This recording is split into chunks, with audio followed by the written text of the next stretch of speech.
It is possible to overcome fear when facing real physical danger, and there are some very compelling reasons to learn how.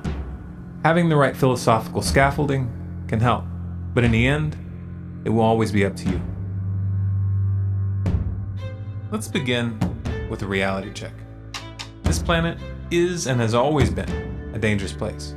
That adrenaline you feel when standing on the edge of a cliff, or when you realize you almost just stepped on a poisonous snake, or when you finally come to terms with the fact that the government that you live under has become a militarized police state, that feeling is there for a reason. Fear is our physical body recoiling at the prospect of annihilation. Fear is a biochemical alarm system which helps keep organisms alive on this planet by triggering a fight, flight, or freeze response.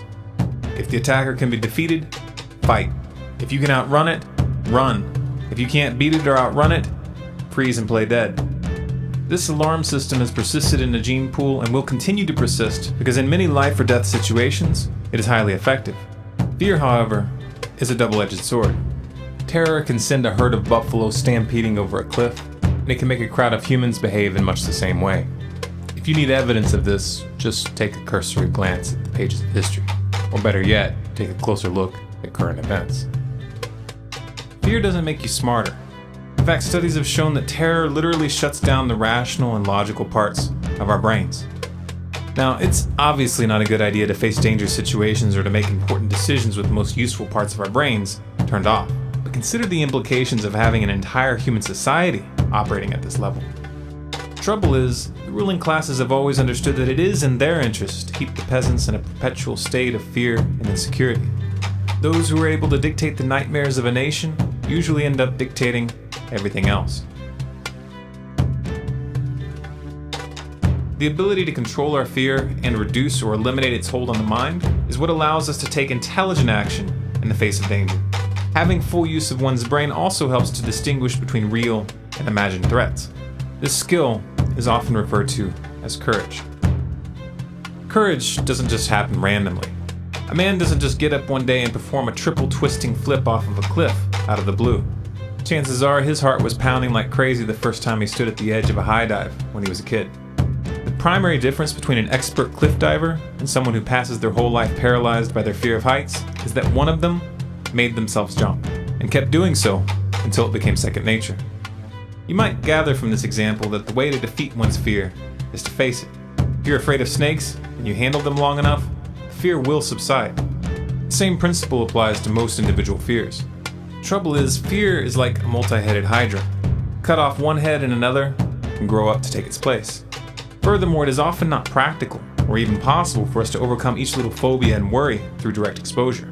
For example, it would be foolish to attempt to confront one's fear of a dangerous disease like Ebola by contracting it.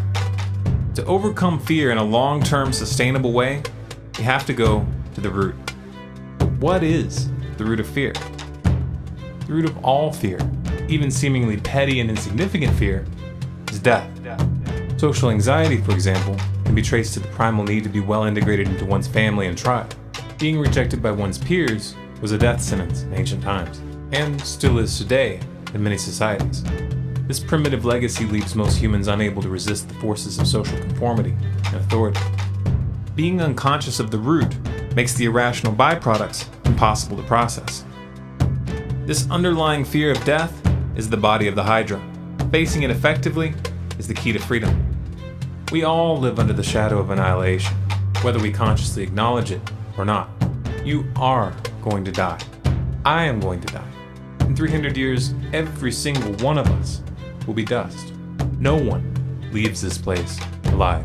And there is no getting around that reality, though some convince themselves otherwise. Do you find that thought disturbing? Does it fill you with dread and despair? Whatever you do, don't look away. Hidden within that discomfort is the secret of life. You see, death is the ultimate counselor. It is the ultimate point of reference. Will this thing that you're afraid of right now matter in 300 years? In most cases, you'll find that the answer is no. Regardless of how dire your situation may seem, no matter how serious your personal problems may be, death will erase them all for you someday. Once you fully integrate this reality, you'll find that it's a relief. Just a short internal glance at one's tombstone can be used to release those surface level fears. Take a deep breath, let it go, and do what needs to be done. We are dust in the wind. There is absolutely no sense in poisoning the precious little time that we have with inner turmoil. You're going to die no matter what, so you might as well look your death in the eye and smile like a kid who's been caught with their hand in a cookie jar, and eat that cookie anyway. But what if the answer is yes? What if this issue that's keeping you up at night will matter in 300 years? What should we do then? Well, what would you do about it if you weren't afraid? What would you do if you knew you only had 1 year left to live? Answer that question, and you have found your mission in life. You have found something bigger than yourself, something worth dying for, but more importantly, something worth living for. Are you afraid of walking your path? Then take another look at your grave. Ironically, confronting your death can also help you avoid it. Those who have accepted the inevitable actually have a tactical advantage over those who are terrified of it. Courage is a wild card which can turn the tables against impossible odds.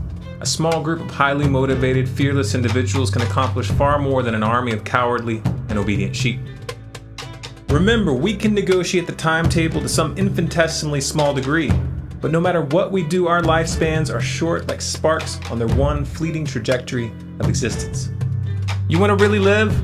You want to make that spark count? You want it to start a fire before it goes out? Then do not sleepwalk passively towards the gallows.